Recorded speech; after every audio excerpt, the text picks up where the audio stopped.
Hello, welcome back to my channel. Last ಒಂದು ವಿಡಿಯೋದಲ್ಲಿ out of out ಮಾರ್ಕ್ಸನ್ನು ತಗೊಳ್ಳೋದಕ್ಕೆ ಏನೇನು ಬೇಕೋ ಅದನ್ನು ನಾನು ಒದಗಿಸ್ಕೊಡ್ತೀನಿ ಅಂತಂದೇಳಿ ಹೇಳಿದ್ದೆ. ಈ ಒಂದು ವಿಡಿಯೋದಲ್ಲಿ ನಾವು ಔಟ್ ಆಫ್ ಔಟ್ ಮಾರ್ಕ್ಸನ್ನು ತಗೊಳ್ಳೋದಕ್ಕೆ ಯಾವ ವೇನಲ್ಲಿ ಹೋದರೆ ನಮಗೆ ಈಸಿಯಾಗಿ ಔಟ್ ಆಫ್ ಔಟ್ ಮಾರ್ಕ್ಸನ್ನು ತಗೋಬೋದು ಅಂತಂತೇಳಿ ಈ ಒಂದು ವಿಡಿಯೋದಲ್ಲಿ ಸ್ಪೆಷಲ್ ವಿಡಿಯೋದಲ್ಲಿ ಎಕ್ಸ್ಪ್ಲೇನ್ ಮಾಡ್ತಾ ಹೋಗ್ತೀನಿ.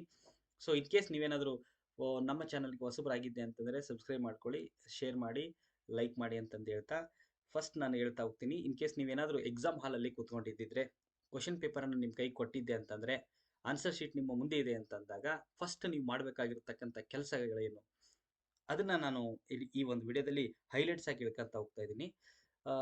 ಮೊದಲು ನಾವು ಒಂದು ಗೋಲನ್ನು ಸೆಟ್ ಮಾಡಿದ್ದೀವಿ. ಔಟ್ ಆಫ್ ಔಟ್ ಮಾರ್ಕ್ಸನ್ನು ನಾವು ತಗೊಳ್ಳೋದಕ್ಕೆ ಟ್ರೈ ಮಾಡ್ತಾ ಇದ್ದೀವಿ ಅಂತಂದಾಗ ಯಾವುದೇ ಕಾರಣಕ್ಕೂ ನರ್ವಸ್ ಆಗಬಾರ್ದು. ಔಟ್ ಆಫ್ ಔಟ್ ಮಾಡ್ತಕ್ಕಂಥದ್ದು ನಂದು ಗೋಲ್ ಅಷ್ಟೇ. ಅದಕ್ಕೆ 99 ಬಂದ್ರೂ, 98 ಬಂದ್ರೂ, 97 ಬಂದ್ರೂ ಓಕೆ. ಬಟ್ ಅದು ಒಂದು ಗೋಲ್. ಅದು ಆ ಗೋಲನ್ನು ರೀಚ್ ಆಗೋದಕ್ಕೆ ನಾನು ಏನೇನು ಮಾಡಬೇಕು, ಯಾವ ವೇನಲ್ಲಿ ಹೋಗಬೇಕು ಅಂತಂದೇಳಿ ಎಕ್ಸ್ಪ್ಲೇನ್ ಮಾಡ್ತಾ ಹೋಗ್ತೀನಿ. ಡಿಯರ್ ಆಲ್, ಇಲ್ಲಿ ನೋಡ್ತಾ ಇದ್ದೀರಿ, ಒಂದು ಗೋಲನ್ನು ಸೆಟ್ ಮಾಡ್ಕೊಳ್ಳಿ. ಒಂದು ಗೋಲನ್ನು ಸೆಟ್ ಮಾಡ್ಕೊಂಡು ಆದಮೇಲೆ ಇಲ್ಲಿ ಪೇಪರ್ನಲ್ಲಿ ಏನು ಜಿಲ್ಲಾ ಡಿಸ್ಟಿಕ್ ಲೆವೆಲ್ ಪ್ರಿಪರೇಟರಿ ಒಳಗಡೆ ನೋಡಿರ್ತೀರಿ ನೀವು. ಆ ಸೆಕ್ಷನಲ್ಲಿ ಆಲ್ರೆಡಿ ನಿಮ್ಗೆ ಗೊತ್ತಿದೆ ಇದ್ರ ಬಗ್ಗೆ. ಕ್ವಶನ್ ಪೇಪರ್ ಬಗ್ಗೆ ನಿಮ್ಗೆ ಆಲ್ರೆಡಿ ಗೊತ್ತಿದೆ. Section A, section 2, section 3, section 4, section 5, section 6 ಅಂತಂದೇಳಿ 6 ಸೆಕ್ಷನ್ಸ್ಗಳು ಬರ್ತವೆ. ಫಸ್ಟ್ ಸೆಕ್ಷನ್ನಲ್ಲಿ ರೋಮನ್ ನಂಬರ್ ಫಸ್ಟ್ನಲ್ಲಿ 8 MCQ ಕ್ವಶನ್ಸ್ ಇರ್ತವೆ. 8 MCQ ಕ್ವಶನ್ಸನ್ನು ನೀವು ಆನ್ಸರ್ ಮಾಡೋದಕ್ಕೆ ಒಂದು 5 to 10 ಮಿನಿಟ್ಸನ್ನು ತಗೊಳ್ಳಿ. ವಿತಿನ್ 5 to 10 ಮಿನಿಟ್ಸ್ನಲ್ಲಿ MCQ ಕ್ವಶನ್ಸ್ ಮುಗದೆ ಹೋಗ್ಬಿಡ್ಬೇಕು. ಸೊ ಅದಕ್ಕಿಂತ ಜಾಸ್ತಿ ನೀವು ಟೈಮ್ ತಗೊಳ್ಳೋದು ಬೇಕಾಗಿಲ್ಲ. ಅದರಲ್ಲಿ ಏನು ಇರೋದಿಲ್ಲ. 8 ಕ್ವಶನ್ಸ್ ಇರ್ತವೆ. 8 ಕ್ವಶನ್ಸ್ನಲ್ಲಿ ಆಲ್ಮೋಸ್ಟ್ ಆಲ್ ಒಂದು 5 to 6 ಕ್ವಶನ್ಸ್ ಡೈರೆಕ್ಟ್ ಆಗಿರ್ತವೆ. ಅದು ಡೈರೆಕ್ಟ್ ಆಗಿ ಆನ್ಸರನ್ನು ಮಾಡ್ತಾ ಹೋಗೋದು MCQ questions. For example, what is the formula to find the mean, what is the formula to find the volume of a cylinder ಅಂತ ಕೊಟ್ಟಿರ್ತಾರೆ. ಡೈರೆಕ್ಟಾಗಿ ಅಲ್ಲಿ ಹುಡ್ಕೊಂಡ್ಬಿಟ್ಟು option A, B, C, D ಅನ್ನು ಫೈಂಡ್ ಔಟ್ ಮಾಡ್ಕೊತ ಹೋಗೋದು. ನೆಕ್ಸ್ಟ್ ಇದರಲ್ಲಿ ಕೆಲವೊಂದು ಕಂಪಲ್ಸರಿ ಕ್ವಶನ್ಸ್ಗಳನ್ನು ನಾನು ಎಕ್ಸ್ಪ್ಲೇನ್ ಮಾಡ್ತೀನಿ. ಇಲ್ಲೇ ಇದೆಯಲ್ಲ, ಸರ್ಫೇಸ್ ಏರಿಯಾ ಅಂಡ್ ವಾಲ್ಯೂಮ್ನಲ್ಲಿ ಬರ್ತಕ್ಕಂಥ ಎಲ್ಲ ಫಾರ್ಮುಲಾಗಳನ್ನು ನೆನ್ಪಿಟ್ಕೋಬೇಕು. ಸೊ ಎಲ್ಲ ಫಾರ್ಮುಲಾಗಳನ್ನು ನೆನ್ಪಿಟ್ಕೊಂಡೆ ಅಂತಂದರೆ ನೀವು ಔಟ್ ಆಫ್ ಔಟ್ ಅನ್ನು ಅಂದರೆ ಅದರಲ್ಲಿ ಕಂಪಲ್ಸರಿ ಒಂದು ಬಂದೇ ಬರ್ತೈತಿ. ಈ ಸೆಕ್ಷನ್ ಏನಲ್ಲಾದರೂ ಬರ್ಬೋದು, ಸೆಕ್ಷನ್ ಬಿ ನಲ್ಲಾದರೂ ಬರ್ಬೋದು. ಅಂದರೆ ಫಸ್ಟ್ ರೋಮನ್ ನಂಬರ್ ಫಸ್ಟ್ನಲ್ಲಿ ಆದರೂ ಬರ್ಬೋದು, ರೋಮನ್ ನಂಬರ್ ಸೆಕೆಂಡಲ್ಲಿ ಆದರೂ ಬರ್ಬೋದು. ಒಟ್ಟಿನಲ್ಲಿ MCQ ಕ್ವಶನ್ ಅಥವಾ 1 ಮಾರ್ಕ್ ಶಾರ್ಟ್ ಆನ್ಸರ್ ಇದಾವಲ್ಲ ಅದರಲ್ಲಾದರೂ ಬರ್ಬೋದು. Then pair of linear equations in 2 variables ನಲ್ಲಿ ಕೆಲವು ಕಂಡೀಷನ್ಸ್ ಬರ್ತವೆ. ಕೆಲವು ಕಂಡೀಷನ್ಸ್ ಅಂತಂದ್ರೆ ಏನು, ಅದು A1/A2 is not equal to B1/B2 ಅಂತ ಬಂದ್ರೆ it is intersecting lines. A1/A2 is equal to B1/B2 is not equal to C1/C2 ಅಥವಾ A1/A2 is equal to B1/B2 is equal to C1/C2 ಅಂತಂದೇಳಿ ಮತ್ತೊಂದು ಕಂಡೀಷನ್ಸ್ ಬರ್ತವೆ. So ಅಲ್ಲಿ how many solutions ಅಂತ ಕೇಳ್ಬೋದು, ಅಥವಾ is it intersecting lines ಅಂತ ಕೇಳ್ಬೋದು, it is a coincident lines ಅಂತ ಕೇಳ್ಬೋದು, is it parallel lines ಅಂತ ಕೇಳ್ಬೋದು. ಆಪ್ಷನ್ಸ್ ಗಳನ್ನ ಕೊಡ್ತಾ ಹೋಗ್ತಾನೆ. ಇದು ಕಂಪಲ್ಸರಿ ಎಲ್ಲ ಕ್ವಶನ್ ಪೇಪರ್ ನಲ್ಲಿ ಬಂದಿದೆ, ಹಾಗಾಗಿ ಇದನ್ನ ಸ್ವಲ್ಪ ಜಾಸ್ತಿ ಫೋಕಸ್ ಮಾಡಿ. ದೆನ್ ಪಾಲಿನಾಮಿಯಲ್ಸ್ ನಲ್ಲಿ ನೀವು ನೋಡೇ ಇರ್ತೀರಿ, ಒಂದು ಫಿಗರ್ ಅನ್ನ ಇದರಲ್ಲಿ ಒಂದು ಫಿಗರ್ ಅನ್ನ ಕೊಟ್ಟು ಬಿಟ್ಟಿರ್ತಾರೆ. X axis, Y axis, Cartesian system ನಲ್ಲಿ ಈ ತರ ಈ ಫಿಗರ್ ನ ನೋಡ್ಬಿಟ್ಟು how many zeros are there ಅಂತಂದೇಳಿ ಕೇಳ್ತಾರೆ. ಅಲ್ಲಿ ಎಷ್ಟು ಸಲ ಟಚ್ ಆಗಿತ್ತೋ ಅದನ್ನ ಸಿಂಪಲ್. ಸೊ ಇದು ಡೈರೆಕ್ಟ್ ಆಗಿ ಕೊಟ್ಟಿರ್ತಕ್ಕಂಥ ಪ್ರಾಬ್ಲಮ್. ಅದಕ್ಕೆ ಹೇಳಿದ್ ನಾನು 5 to 10 ಮಿನಿಟ್ಸ್ ನಲ್ಲಿ ಫಸ್ಟ್ ಸೆಕ್ಷನ್ ಅಂದ್ರೆ ರೋಮನ್ ನಂಬರ್ ಫಸ್ಟ್ ಏನೈತಲ್ಲ ಅದು ಮುಗಿಸ್ಬಿಡ್ಬೇಕು. ದೆನ್ ರೋಮನ್ ನಂಬರ್ ಸೆಕೆಂಡ್ ಇರ್ತತಿ, ಅದು ಕೂಡ ಅಷ್ಟೇ 1 ಮಾರ್ಕಿನ ಕ್ವಶನ್ ಇದು.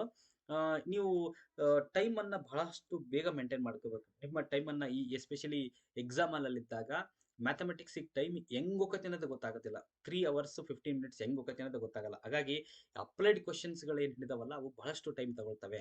ಕೆಲವೊಂದ್ಸಲ ಆನ್ಸರ್ ಬರ್ಬೋದು, ಬರ್ದೇನೆ ಇರ್ಬೋದು. ಅದಕ್ಕೋಸ್ಕರ ನೀವು ಟೈಮ್ ಅನ್ನ ಮ್ಯಾನೇಜ್ ಮಾಡ್ಬೇಕಾಗಿರುತ್ತೆ.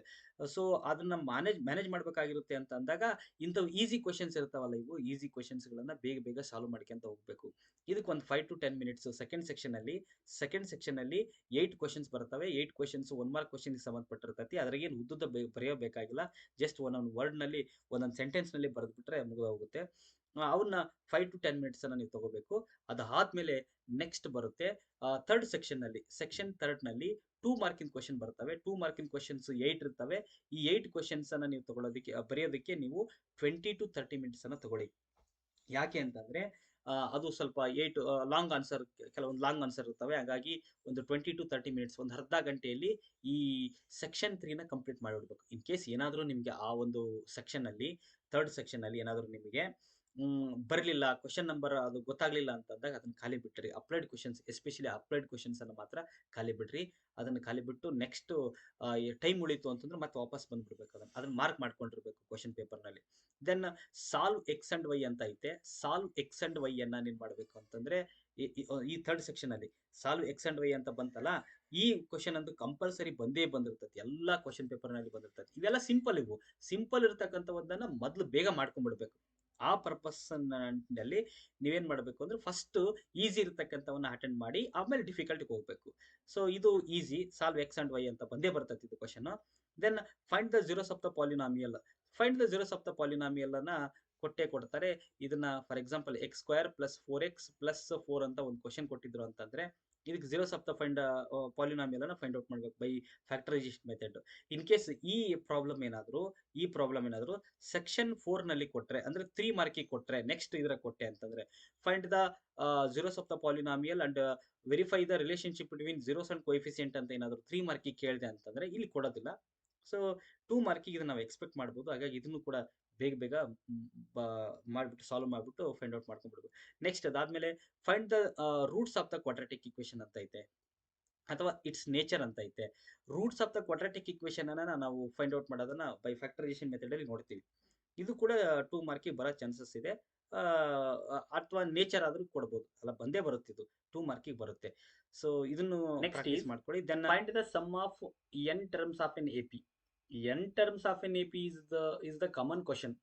ಪ್ರತಿಯೊಂದು ಕ್ವಶನ್ ಪೇಪರ್ ನಲ್ಲಿ ಕೂಡ ಕೊಟ್ಟಿದ್ದಾರೆ. Sum of N terms of sum of N terms ಅನ್ನ ಫೈಂಡ್ ಔಟ್ ಮಾಡ್ತಕ್ಕಂಥದ್ದು ಅಥವಾ ಏನ್ ಫೈಂಡ್ ಔಟ್ ಮಾಡ್ತಕ್ಕಂಥದ್ದು 2 ಮಾರ್ಕಿಗೆ ಫಿಕ್ಸ್ ಆಗಿದೆ.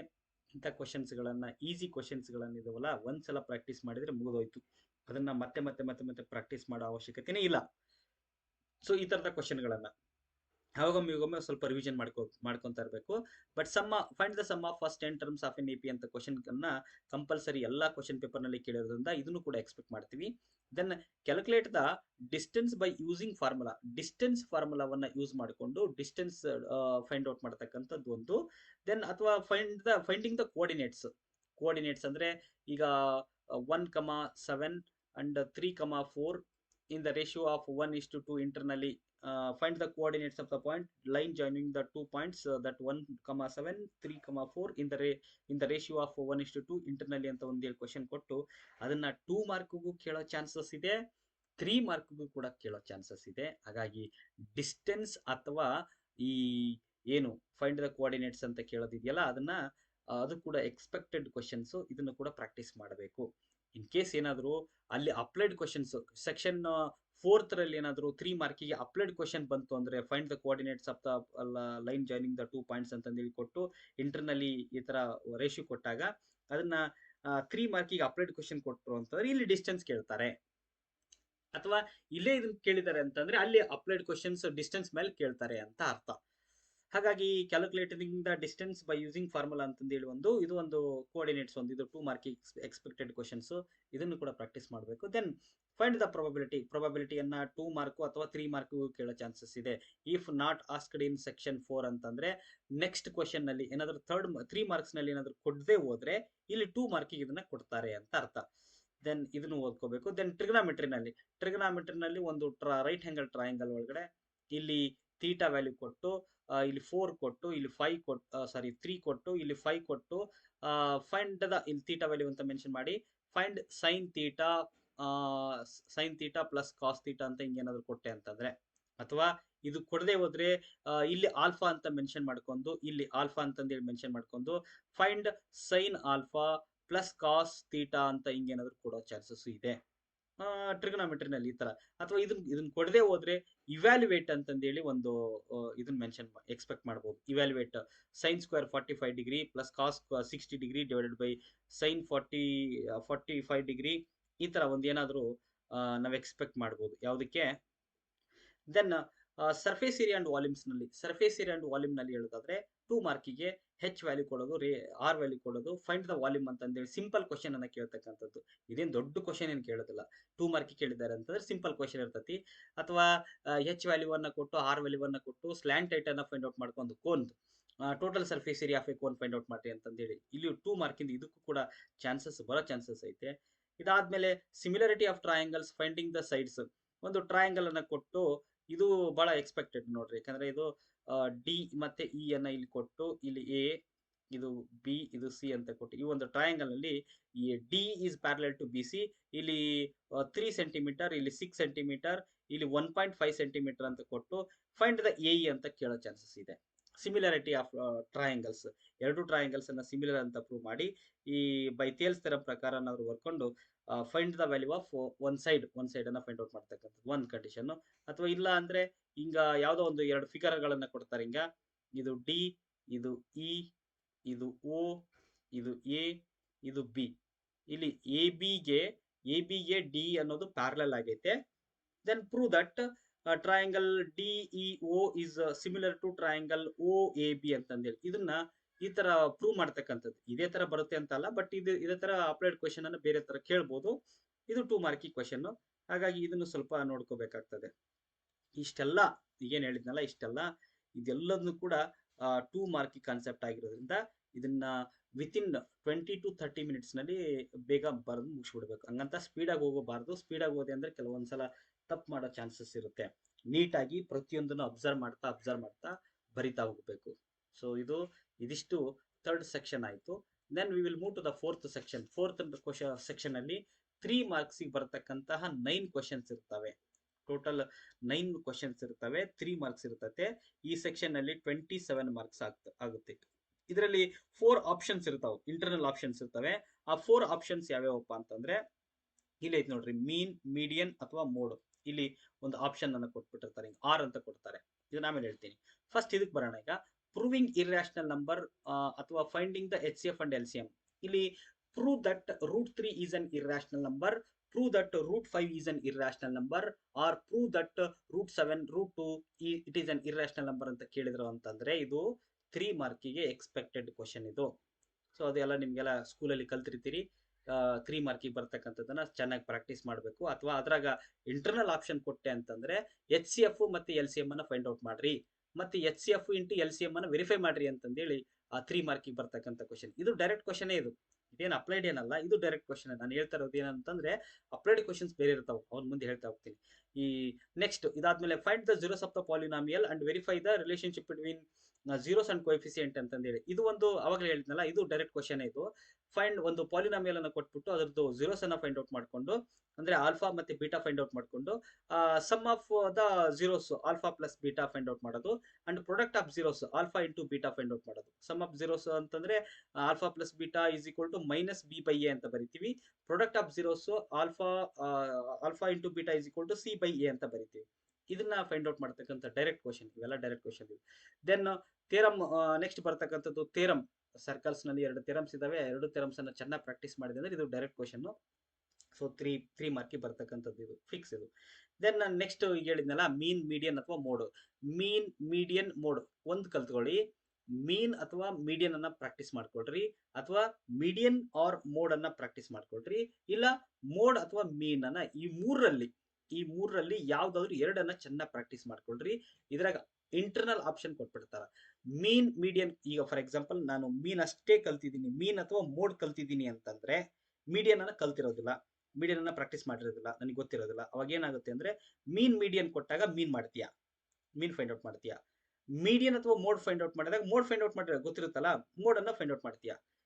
ಅಥವಾ ಮೋಡ್ ಮತ್ತೆ ಮೀನ್ ಅನ್ನ ಕೊಟ್ಟಾಗ ಎರಡನ್ನು ಮಾಡ್ತೀಯ, ಎರಡನ್ನು ಕಲ್ತಿರ್ತೀಯ, ಎರಡನ್ನು ಮಾಡ್ತೀಯ. ಹಾಗಾಗಿ ಯಾವ್ದಾದ್ರು ಚೆನ್ನಾಗಿ ಗೊತ್ತಿರತಕ್ಕಂಥದ್ದು, ಈಸಿ, ನಿಮ್ಗೆ ಯಾವ್ದು ಈಸಿ ಅನ್ಸುತ್ತೋ ಅದನ್ನ ಚೆನ್ನಾಗಿ ಪ್ರಾಕ್ಟೀಸ್ ಮಾಡ್ಕೊಳ್ರಿ. ಒಂದು ಇಂಟರ್ನಲ್ ಚಾಯ್ಸ್ ಇರ್ತೈತಿ, ನೀವು ಮಾಡೇ ಮಾಡ್ತೀರಿ. ಬಟ್ ಇಲ್ಲಿ ಬಿ ಕೇರ್ಫುಲ್. 3 ಮಾರ್ಕಿಗೆ ಔಟ್ ಮಾರ್ಕ್ಸ್ ಅಂದ್ರೆ ತಗೋಬೇಕು ಅಂತ ಏನು ಆಸ್ಪಿರೆಂಟ್ಸ್ ಇದಿರಲ್ಲ, ನೀವು ಪ್ರತಿಯೊಂದು ಕೂಡ ಅಬ್ಸರ್ವ್ ಮಾಡ್ತಾ ಇರಬೇಕು. ಎಲ್ಲಾದ್ರೂ ಮಿಸ್ಟೇಕ್ ಆದ ಅಂತಂದ್ರೆ ಒಂದ್ಸಲ ವೆರಿಫೈ ಮಾಡ್ಕೊಳ್ಳಿ, ನಿಧಾನಕ್ಕೆ ಕೂಲಾಗಿ ಸಾಲ್ವ್ ಮಾಡ್ತಾ ಹೋಗಿ. ಇಷ್ಟ ಆಯ್ತು, ಇದು 4th ಕ್ವಶನ್ ಆಯ್ತು. ನೆಕ್ಸ್ಟ್ 5th ಒನ್ ಬರೋದಾದ್ರೆ ಟ್ರಿಗ್ನಾಮೆಟ್ರಿನಲ್ಲಿ prove that to show that ಅಂತ ಒಂದು ಕ್ವಶನ್ ಇರ್ತೈತಿ. ಪ್ರೂವ್ ದಟ್, ಶೋ ದಟ್ ಅಂತ ಅಪ್ಲೈಡ್ ಕ್ವಶನ್ಸ್ ಇರ್ತೈತಿ. ಇದು ಅಪ್ಲೈಡ್ ಅಂತಂದ್ರೆ ಇದು ಎಲ್ಲ ಫಾರ್ಮರ್ಗಳನ್ನ ನೆನ್ಪಿಟ್ಕೋಬೇಕು, ಚೆನ್ನಾಗಿ ಪ್ರಾಕ್ಟೀಸ್ ಮಾಡ್ತಾ ಹೋಗಿರ್ಬೇಕು. ದೆನ್ ಎಕ್ಸರ್ಸೈಸ್ ಬರ್ತಕ್ಕಂಥ ಎಲ್ಲ ಪ್ರಾಬ್ಲಮ್ಸ್ ಅನ್ನ ಚೆನ್ನಾಗಿ ಪ್ರಾಕ್ಟೀಸ್ ಮಾಡ್ರಿ. ಅದ್ರ ಜೊತೆಗೆ ಇಲ್ಲಿ ಏನು ಡಿಸ್ಟ್ರಿಕ್ಟ್ ಲೆವೆಲ್ ಪ್ರಿಪರೇಟರಿ ಎಕ್ಸಾಮ್ಸ್ ಇರ್ತಾವಲ್ಲ ಅವನ್ನೆಲ್ಲವನ್ನು ಪೇಪರ್ಸ್ಗಳನ್ನ ಕಲೆಕ್ಟ್ ಮಾಡಿ ನಾನು ಗ್ರೂಪಲ್ಲಿ ಶೇರ್ ಮಾಡಿದ್ದೀನಿ. ಅವನ್ನೆಲ್ಲ ಪ್ರಿಂಟ್ಔಟ್ ತಗೊಂಡು ಪ್ರತಿಯೊಂದು ಎಸ್ಪೆಷಲಿ ಬೇರೆ ಯಾವನ್ನೂ ಟ್ರೈ ಮಾಡಕ್ಕೆ ಹೋಗ್ಬಾರ್ದು. ಇಂಥ ಅಪ್ಲೈಡ್ ಕ್ವಶನ್ಸನ್ನು ಮೊದಲು ಮಾಡ್ಬೇಕು ಅಷ್ಟೇ. ನೀವು ಅಪ್ಲೈಡಿಗೆ ಫಿಕ್ಸ್ ಆಗಿದ್ದೀರಿ ಅಂತಂದರೆ ಉಳಿದವೆಲ್ಲ ನೀವು ಈಸಿಯಾಗಿ ಮಾಡ್ತೀರಿ ಅಂತ ಅರ್ಥ. ಅದನ್ನೇ ಹೇಳಿದ್ದು ನಾನು ಇಲ್ಲಿ. Theorems, find the zeros of the polynomial, proving irrational numbers, ಇವೆಲ್ಲ ಬರ್ತಾವು. ಇವನ್ನೆಲ್ಲ ಮಾಡ್ಕೊಂತ ಕೂತ್ಕೋಬಾರ್ದು. ಇಲ್ಲಿ ಬೇಕಾಗಿರ್ತಕ್ಕಂಥದ್ದು ಇಂಥವನ್ನೆಲ್ಲ ಸಾಲ್ವ್ ಮಾಡ್ಕೊಂತ ಹೋಗ್ಬೇಕು. ನೆಕ್ಸ್ಟ್ ಇದಾದ್ಮೇಲೆ finding the area of a sector. Area of a ಸೆಕ್ಟರ್ನ ಫೈಂಡ್ ಔಟ್ ಮಾಡ್ತಕ್ಕಂಥದ್ದು, ಅಥವಾ length of an arc of a circle ಅದನ್ನು ಫೈಂಡ್ ಔಟ್ ಮಾಡ್ತಕ್ಕಂಥದ್ದು. ಇದು ಅಪ್ಲೈಡ್ ಕ್ವಶನ್. ಇದು ಅಪ್ಲೈಡ್ ಕ್ವಶನ್ಸ್ ಕೆಲವೊಂದು ಬರೋ ಚಾನ್ಸಸ್ ಐತೆ. ಇದನ್ನು ನೀವು ಚೆನ್ನಾಗಿ ಪ್ರಾಕ್ಟೀಸ್ ಮಾಡಬೇಕು 3 ಮಾರ್ಕಿಂದ. ಇದ್ರ ಮುಂದೆ ನಾನು ವಿಡಿಯೋನಲ್ಲಿ ನೆಕ್ಸ್ಟ್ ಬರ್ತಾ ಅಪ್ಲೈಡ್ ಕ್ವಶನ್ಸ್ಗಳು ಏನು ಬರ್ತಾವಲ್ಲ ಪ್ರತಿದಿನ 2 ಪ್ರಾಬ್ಲಮ್ಸನ್ನು ಅಪ್ಲೋಡ್ ಮಾಡ್ತಾ ಹೋಗ್ತೀನಿ. ಅವಾಗ ನೋಡೋಣಂತೆ ಇದನ್ನ.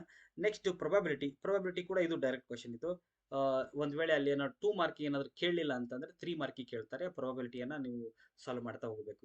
ಅದಾದಮೇಲೆ ನೆಕ್ಸ್ಟ್ ಟ್ರಯಾಂಗಲ್ಸ್ನಲ್ಲಿ 3 ಮಾರ್ಕಿಗೆ ಬರೋ ಚಾನ್ಸಸ್ಸು ಕೂಡ ಒಂದಿದೆ. ಇನ್ ಕೇಸ್ ಅವ್ರಿಗೇನಾದರೂ ಸೆಕ್ಷನ್ 3ನಲ್ಲಿ ಕೇಳಿಲ್ಲ ಅಂತಂದರೆ ಇದರಲ್ಲಿ ಕೇಳ್ಬೋದು.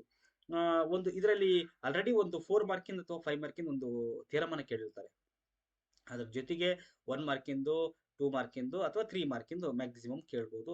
ಟ್ರಯಾಂಗಲ್ಸ್ ಮೇಲೆ ಕೂಡ ಒಂದು ಪ್ರಾಬ್ಲಮನ್ನು ಎಕ್ಸ್ಪೆಕ್ಟ್ ಮಾಡ್ಬೋದು. ಇದು ಅಪ್ಲೈಡ್ ಆಗಿರ್ಬೋದು ಅಥವಾ ಡೈರೆಕ್ಟ್ ಕ್ವೆಶನ್ ಆದರೂ ಆಗಿರ್ಬೋದು. ದೆನ್ ಕ್ವಾಡ್ರಾಟಿಕ್ ಇಕ್ವೇಷನ್ನಲ್ಲಿ ಅಪ್ಲೈಡ್ ಕ್ವೆಶನ್ನೇ ಬರುತ್ತೆ. ಕ್ವಾಡ್ರಾಟಿಕ್ ಇಕ್ವೇಷನ್ನಲ್ಲಿ ನೀವು ಅಪ್ಲೈಡ್ ಕ್ವೆಶನ್ಸನ್ನು ಜಾಸ್ತಿ ವರ್ಕ್ ಮಾಡಬೇಕು. ನಾನು ಅಪ್ಲೈಡ್ ಕ್ವೆಶನ್ಸ್ಗಳನ್ನು ಈ ಕ್ವಾಡ್ರಾಟಿಕ್ ಇಕ್ವೇಷನ್ಗೆ ಸಂಬಂಧಪಟ್ಟಂತೆ ತೊಗೊಂಬರ್ತೀನಿ ಮುಂದಿನ ದಿನಗಳಲ್ಲಿ. ಸೊ ಹಾಗಾಗಿ ಎಲ್ಲರೂ ಕೂಡ ನೀವು ನನ್ನ ಚಾನಲ್ನ ಸಬ್ಸ್ಕ್ರೈಬ್ ಮಾಡ್ಕೊಂಡು ಶೇರ್ ಮಾಡ್ಕೊಳ್ಳಿ. ನಾನು ಅಪ್ಲೋಡ್ ಮಾಡಿದ ತಕ್ಷಣ ಬಂದೇ ಬರುತ್ತೆ. ಪ್ರತಿದಿನವೂ ಅಪ್ಲೋಡ್ ಮಾಡ್ತಾ ಹೋಗ್ತೀನಿ ಒಂದೊಂದು ವೀಡಿಯೋಸನ್ನು. ದೆನ್ ಇದಾದಮೇಲೆ ಸೆಕ್ಷನ್ ಫಾರ್ಮುಲಾ ಬರುತ್ತೆ. ಸೆಕ್ಷನ್ ಫಾರ್ಮುಲಾದಲ್ಲಿ ಅದು ಹೇಳಿದ್ನಲ್ಲ ಆವಾಗಲೇ ಹೇಳಿದ್ನಲ್ಲ, ಇನ್ ಕೇಸ್ 2 ಮಾರ್ಕಿಗೆ ಏನಾದ್ರು ಕೇಳಿಲ್ಲ ಅಂತಂದರೆ 3 ಮಾರ್ಕಿಗೆ ಇದು ಬರುತ್ತೆ. ಇಲ್ಲಿ ಅಪ್ಲೈಡ್ ಆಗಿರ್ತೈತಿ. ಫಾರ್ ಎಕ್ಸಾಂಪಲ್ ಏನಾದರೂ ಒಂದು ಟ್ರಯಾಂಗಲನ್ನು ಕೊಟ್ಟು, ಟ್ರಯಾಂಗಲ್ನ ವರ್ಟೆಸಸ್ಸನ್ನು ಕೊಟ್ಟು, A of something, B of something points, C of ಒಂದು ಸಮಥಿಂಗ್ ಪಾಯಿಂಟ್ ಅನ್ನು ಕೊಟ್ಟು, is it isosceles triangle, is it equilateral triangle, is it scalene triangle, check it ಅಂತಂದೇಳಿ ಕೊಡ್ಬೋದು. ಅಥವಾ ಅದನ್ನು ಕೇಳಿಲ್ಲ ಅಂತಂದರೆ find the coordinates of the line joining the points 2 points in the ratio of something m:m 1:2 3:5 ಹಿಂಗೆ ಏನಾದರೂ ಕೇಳ್ಬೋದು. ಇದು ಡೈರೆಕ್ಟ್ ಕ್ವಶನ್. ಅದನ್ನು ಕೇಳಿದರೆ ಡೈರೆಕ್ಟ್ ಕ್ವಶನ್ ಇದು. ಬಟ್ ಕೆಲವೊಂದ್ಸಲ ಅಪ್ಲೈಡ್ ಕ್ವಶನ್ ಅನ್ನು ಕೊಟ್ಬಿಡ್ತಾರೆ. ಅಪ್ಲೈಡ್ ಕ್ವಶನ್ ಅನ್ನು ಸಾಲ್ವ್ ಮಾಡ್ತಕ್ಕಂಥದ್ದು ಸ್ವಲ್ಪ ಪ್ರಾಕ್ಟೀಸ್ ಮಾಡ್ಕೋಬೇಕು. This is all about section 4th ಸೆಕ್ಷನಲ್ಲಿ 3 ಮಾರ್ಕಿಗೆ ಬರ್ತಕ್ಕಂಥ. ಸೊ ಇಲ್ಲಿ 5th ಸೆಕ್ಷನ್ನಲ್ಲಿ 4 ಮಾರ್ಕಿಗೆ ಬರ್ತಕ್ಕಂತಹ 4 ಕ್ವಶನ್ಸ್ಗಳನ್ನು ನಾವು ನೋಡ್ತಾ ಹೋಗೋಣ. ಇದನ್ನ ನೀವು ಮ್ಯಾಕ್ಸಿಮಮ್ ಅಂದರೆ ಒಂದು ಮುಕ್ಕಾಲು ಗಂಟೆ ಅಂದರೆ 45 ಮಿನಿಟ್ಸ್ ಟು 1 ಅವರ್ನಲ್ಲಿ ಸಾಲ್ವ್ ಮಾಡಿಬಿಡ್ಬೇಕು. ಇದರಲ್ಲಿ ಬಹಳ ಈಸಿ ಅಂತಂದರೆ solve X and Y graphical method ಇದೆಯಲ್ಲ, ಇದು ಫಿಕ್ಸ್ ಆಗಿರ್ತಕ್ಕಂಥದ್ದು. ಅದರ ಜೊತೆಗೆ ಒಂದು ಥಿಯರಮ್ ಅನ್ನು ಕೇಳ್ತಾರೆ. ಥಿಯರಮ್ ಏನಾದರೂ 5 ಮಾರ್ಕಿಗೆ ಕೇಳಿದೆ ಅಂತಂದರೆ ಯು ಆರ್ ಲಕ್ಕಿ. ಅಂಡ್ ಇದು 4 ಅಥವಾ 5 ಮಾರ್ಕಿಗೆ ಬಂದೇ ಬರ್ತೈತಿ. Prove that state and prove Thales theorem ಅಂತಂದೇಳಿ ಒಂದು ವೇಳೆ ಕೇಳಿದೆ ಅಂತಂದ್ರೆ ಅದನ್ನು 5 ಮಾರ್ಕಿಗೆ ಕೇಳ್ತಾರೆ. ಸೊ ಅದು 5 ಮಾರ್ಕಿಗೆ ಅಲ್ಲಿ ಬಂತು ಅಂದರೆ ಇಲ್ಲಿ ಬರೋದಿಲ್ಲ. So solve X and Y ಮತ್ತು ಥಿಯರಮ್ ಇದು ಎರಡನ್ನೂ, ಈ solve X and Y graphical method ಅಂತ ಇದೆಯಲ್ಲ, ಇದನ್ನೊಂದು 5 ಮಿನಿಟ್ಸ್ನಲ್ಲಿ ಬರೋದು ಮುಗಿಸ್ಬಿಡ್ಬೋದು. ಸೊ ಇದರ ಟೇಬಲನ್ನು ಹಾಕೋದು, ವ್ಯಾಲ್ಯೂವನ್ನು ಫೈಂಡ್ ಔಟ್ ಮಾಡೋದು ಮತ್ತು ಗ್ರಾಫ್ನಲ್ಲಿ ರೆಪ್ರೆಸೆಂಟ್ ಮಾಡೋದು. ವಿತಿನ್ 5 ಮಿನಿಟ್ಸ್ನಲ್ಲಿ ಮುಗಿಸ್ಬಿಡ್ಬೋದು. ನಿಮಗೆ ಈಸಿ ಮೆಥಡ್ನಲ್ಲಿ ನಾನು ಅದನ್ನು ಎಕ್ಸ್ಪ್ಲೇನ್ ಮಾಡ್ತೀನಿ. If you want, anybody want, then please put the comment in the comment section box. ನಾನು ಎಕ್ಸ್ಪ್ಲೇನ್ ಮಾಡ್ತೀನಿ ಈಸಿಯಾಗಿ ಇದನ್ನು ವಿತಿನ್ 5 ಮಿನಿಟ್ಸ್ನಲ್ಲಿ ಹೆಂಗೆ ಮುಗಿಸೋದು ಅಂತಂದೇಳಿ, ಸಾಲ್ವ್ ಗ್ರಾಫಿಕಲಿ. ದೆನ್ ಇದಾದಮೇಲೆ 4 ಮಾರ್ಕಿನ ಇದು ಫಿಕ್ಸ್ ಆಗಿರ್ತೈತಾ. ನೆಕ್ಸ್ಟ್ ಇದು ಫಿಕ್ಸ್ ಆಗಿರ್ತೈತಿ ಥಿಯರಮ್ ಅನ್ನೋದು.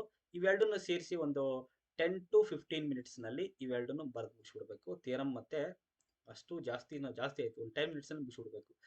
ಇದಾದ್ಮೇಲೆ ಅಪ್ಲೈಡ್ ಕ್ವಶನ್ ಬರ್ತೈತಿ ಅರ್ಥಮೆಟಿಕ್ ಪ್ರೋಗ್ರೆಷನ್ನಲ್ಲಿ. ಈಗ ಆಲ್ರೆಡಿ ಎಕ್ಸ್ಪ್ಲೇನ್ ಮಾಡಿದ್ದೀನಿ, ಲಾಸ್ಟ್ ಒಂದು ವಿಡಿಯೋದಲ್ಲಿ ಎಕ್ಸ್ಪ್ಲೇನ್ ಮಾಡಿದ್ದೀನಿ. ಅರ್ಥಮೆಟಿಕ್ ಪ್ರೋಗ್ರೆಷನ್ ಸಂಬಂಧಪಟ್ಟಂತೆ ಸಮ್ ಅಪ್ಲೈಡ್ ಕ್ವಶನ್ಸ್ಗಳು ಬರ್ತಾ ಹೋಗ್ತಾವಲ್ಲ, ಅದನ್ನು ಸಾಲ್ವ್ ಮಾಡೋದನ್ನು ನೋಡೋದಂತೆ. ಸೊ ಇದು expected. Then some applications of trigonometry, ಇದು ಕೂಡ 4 ಮಾರ್ಕಿಗೆ expected. Then surface area and ವಾಲ್ಯೂಮ್ನಲ್ಲಿ ಇನ್ ಕೇಸ್ ಏನಾದರೂ ಸರ್ಫೇಸ್ ಏರಿಯಾ ಆ್ಯಂಡ್ ವಾಲ್ಯೂಮ್ 5 ಮಾರ್ಕಿಗೆ ಬಂದರೆ ಇಲ್ಲಿ ಬರೋದಿಲ್ಲ. ಅಥವಾ ಅಲ್ಲಿ ಬೇರೆದೇನಾದರೂ ಪ್ರಾಬ್ಲಮ್ ಬಂತು ಅಂತಂದರೆ ಇದನ್ನು ಸರ್ಫೇಸ್ ಏರಿಯಾ ಆ್ಯಂಡ್ ವಾಲ್ಯೂಮ್ ಇಲ್ಲಿ ಕೇಳ್ತಾರೆ. ನೆಕ್ಸ್ಟ್ ಲಾಸ್ಟ್ ಒಂದು ಕ್ವಾಡ್ರಾಟಿಕ್ ಇಕ್ವೇಷನ್ ಕೂಡ 4 ಮಾರ್ಕಿಗೆ ಕೇಳೋ ಚಾನ್ಸಸ್ ಇದೆ. ಸೊ ಕ್ವಾಡ್ರಾಟಿಕ್ ಇಕ್ವೇಷನ್ ಏನಾದರೂ 3 ಮಾರ್ಕಿಗೆ ಕೊಟ್ಟಿಲ್ಲ ಅಂತಂದರೆ 4 ಮಾರ್ಕಿಗೂ ಕೂಡ ಬರ್ಬೋದು. Age related problems, speed related problems, and ಒಂದು ರೈಟ್ ಆ್ಯಂಗಲ್ ಅನ್ನು ಕೊಟ್ಟು ಅದರಲ್ಲಿ ಹೈಪೋಟೆನಸ್ ಸೈಡ್ ಅನ್ನು ಕೊಟ್ಟು ಇಲ್ಲಿ 15 ಸೆಂಟಿಮೀಟರ್ ಅಂತ ಕೊಟ್ಟು ಇಲ್ಲಿ ಬೇಸ್ ಏನೈತಲ್ಲ ಅದಕ್ಕಿಂತ ಒಂದು 7 ಸೆಂಟಿಮೀಟರ್ ಜಾಸ್ತಿ ಐತೆ ಹೈಟು ಅಂತಂದೇಳಿ ಮೆನ್ಷನ್ ಮಾಡಿ ಮತ್ತು ಕಾಸ್ಟನ್ನು ಫೈಂಡ್ ಔಟ್ ಮಾಡ್ತಕ್ಕಂಥದ್ದು. ಇದು ಕೂಡ 4 ಮಾರ್ಕಿಗೆ ಎಕ್ಸ್ಪೆಕ್ಟೆಡ್, ಬಟ್ ರೇರ್ ಕಂಡೀಷನಲ್ಲಿ ಇದು ಬರೋದಿಲ್ಲ. If not asking in the section 4ನಲ್ಲಿ ಇದನ್ನೇನಾದ್ರು ಕೇಳಿದೆ ಅಂತ ಇದು ಬರೋದಿಲ್ಲ ಅಂತ ಅರ್ಥ. ಸೊ ಇಷ್ಟನ್ನು ನಾವು 4 ಮಾರ್ಕಿಗೆ ಎಕ್ಸ್ಪೆಕ್ಟ್ ಮಾಡ್ಬೋದು. ಫಸ್ಟ್ ಇಲ್ಲಿ ಈಸಿ ಇರ್ತಕ್ಕಂಥದ್ದನ್ನು ಮೊದಲು ಸಾಲ್ವ್ ಮಾಡಿಕೊಂಡು ಆಮೇಲೆ ಡಿಫಿಕಲ್ಟಿಗೆ ಹೋಗಬೇಕು ಅಂತ ನಾನು ಹೇಳ್ತೀನಿ. ಸೊ ಮ್ಯಾಕ್ಸಿಮಮ್ ಅಂದರೆ ಒಂದು 45 ಮಿನಿಟ್ಸ್ ಟು 1 ಅವರ್ನಲ್ಲಿ ಇದನ್ನು ಮುಗಿಸ್ಬಿಡಿ. ಆ್ಯಂಡ್ ಲಾಸ್ಟ್ ಒನ್ ಇದೆಯಲ್ಲ, ಲಾಸ್ಟ್ ಒನ್ ಸೆಕ್ಷನ್ 6ನಲ್ಲಿ ಒಂದೇ ಒಂದು ಕ್ವಶನ್ ಬರುತ್ತೆ, 5 ಮಾರ್ಕಿಂದು ಒಂದು ಕ್ವಶನ್ ಬರುತ್ತೆ. ಆ 5 ಮಾರ್ಕಿಂದು ಐದರ್ ಮೇ ಬಿ ಥಿಯರಮ್ ಆಗಿರ್ಬೋದು, either may be it is surface area and volume ಆಗಿರ್ಬೋದು. ನಾವು ಈ ವರ್ಷ ಅದೇ ಲಾಸ್ಟ್ ಇಯರ್ದು ಸರ್ಫೇಸ್ ಏರಿಯಾ ಆ್ಯಂಡ್ ವಾಲ್ಯೂಮ್ ಅಂತ ಕೇಳಿರೋದ್ರಿಂದ ಇದು ಫಸ್ಟ್ ಪ್ರಿಫರೆನ್ಸ್ ಅಂತ ಕನ್ಸಿಡರ್ ಮಾಡ್ಕೊತೀವಿ. ಇದು ಒಂದು ವೇಳೆ ಏನಾದರೂ ಸೆಕ್ಷನ್ 5ನಲ್ಲಿ ಕೇಳಿದ್ದೆ ಅಂತಂದರೆ ಬೇರೆ ಪ್ರಾಬ್ಲಮ್ ಬರುತ್ತೆ. ಸಮ್ ಅಪ್ಲಿಕೇಶನ್ಸ್ ಆಫ್ ಟ್ರಿಗೊನೋಮೆಟ್ರಿನಲ್ಲಿ ಬರ್ಬೋದು, ಅಥವಾ ಅರ್ಥಮೆಟಿಕ್ ಪ್ರೋಗ್ರೆಷನ್ ಕೂಡ ಕೇಳ್ಬೋದು 5 ಮಾರ್ಕಿಗೆ, ಅಥವಾ ಥಿಯರಮನ್ನು ಕೇಳ್ಬೋದು. ಸೊ ಈ ಒಂದು ಏನು ಇಂಪಾರ್ಟೆಂಟ್ ಟಾಪಿಕ್ಸ್ ಇದಾವಲ್ಲ ಇವು 5 ಮಾರ್ಕಿಗೆ ಬರ್ತಕ್ಕಂಥ ಚಾನ್ಸಸ್ ಇದ್ದಾವೆ. ಅದಕ್ಕೆ ರಿಲೇಟೆಡ್ ಇನ್ ಕೇಸ್ ಇದು ಥಿಯರಮ್ ಬರಲಿಲ್ಲ 4 ಮಾರ್ಕಿಗೆ ಬಂದಿದೆ ಅಂತಂದರೆ ಈ 5 ಮಾರ್ಕಿಂಗ್ ರಿಲೇಟೆಡ್ ಪ್ರಾಬ್ಲಮ್ಸ್ ಇದಾವಲ್ಲ ಪ್ರತಿದಿನವೂ ಒಂದೊಂದು ವಿಡಿಯೋದಲ್ಲಿ ನಾನು 2 ಪ್ರಾಬ್ಲಮ್ಸನ್ನು ಎಕ್ಸ್ಪ್ಲೈನ್ ಮಾಡ್ತಾ ಹೋಗ್ತೀನಿ. ಹಾಗಾಗಿ ಆ ವಿಡಿಯೋವನ್ನು ನೋಡಿಬಿಟ್ಟು ಇಫ್ ಪಾಸಿಬಲ್ ನೀವು ಟ್ರೈ ಮಾಡಿರಿ ಅಂತ ಹೇಳ್ತಾ ಮುಂದಿನ ಒಂದು ವಿಡಿಯೋದಲ್ಲಿ ಮತ್ತೆ ಸಿಗ್ತೀನಿ. ಇನ್ ಕೇಸ್ ಯಾರಾದರೂ ನಿಮ್ಮ ಫ್ರೆಂಡ್ಸ್ ಇದ್ದರೆ ನನಗೆ ಸಬ್ಸ್ಕ್ರೈಬ್ ಮಾಡ್ಕೊಳ್ಳೋಕೆ ಹೇಳಿ, ಶೇರ್ ಮಾಡೋಕ್ಕೆ ಹೇಳಿ. ಸೊ ಔಟ್ ಆಫ್ 4 ಮಾರ್ಕ್ಸನ್ನು ತಗೊಳ್ಳೋದು ಸಿಂಪಲ್ ಆಗಿದೆ, ನಾನು ಫಾಲೋ ಮಾಡಿ ಅಂತ ಹೇಳ್ತಾ ಮುಂದಿನ ವಿಡಿಯೋದಲ್ಲಿ ಮತ್ತೆ ಸಿಗೋಣ. Thank you all.